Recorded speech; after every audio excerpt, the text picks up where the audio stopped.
22 जनवरी को ये शाहीन बाग का पहला दिन था। आज 11 मार्च को उसका 50 दिन हो गया है। हमें बड़े अफसोस से ये कहना पड़ रहा है कि यार पुरअमन तरीके से मालेगांव शहर में 50 दिन ख़वातीन बैठी रहीं, अपने अपने तौर से एहतजाज करते रहीं, मगर ये जो सरकार है ये निकम्मी और नाअहल सरकार है। ये सरकार आवाम का कोई दुख दर्द नहीं देख रही है।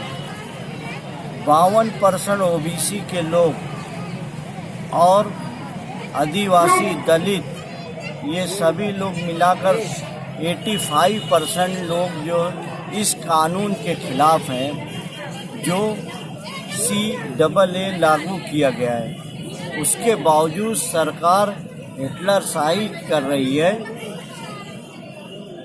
तो दुनिया ने देखा कि चाइना भी यही जुल्म करता था।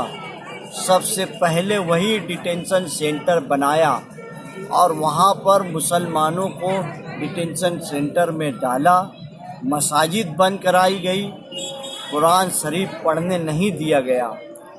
आज आप देखिए एक वायरस ने उसका सब पूरे देश का सब एक्सपोर्ट इम्पोर्ट और कारोबार बंद कर दिया गया। अल्लाह की लाठी में आवाज़ नहीं है, देर है पर अंधेर नहीं है। मोदी सरकार ये देख लेवे कि एक वायरस अगर चाइना को रोक सकता है तो आप अगर यहाँ पर 85% अक़लियत के लोग, आदिवासी, दलित और सेकुलर जहन के बिरादरान वतन की बात आप नहीं सुन रहे हैं तो आपके ऊपर ऐसा कहर खुदा नाजिल हो सकता है।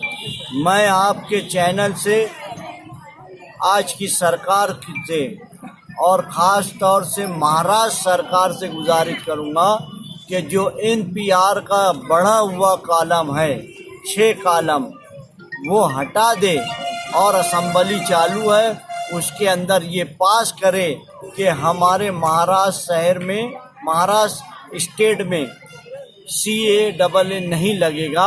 ऐसी गुजारिश मैं आपके चैनल से महाराष्ट्र सरकार से करता हूँ।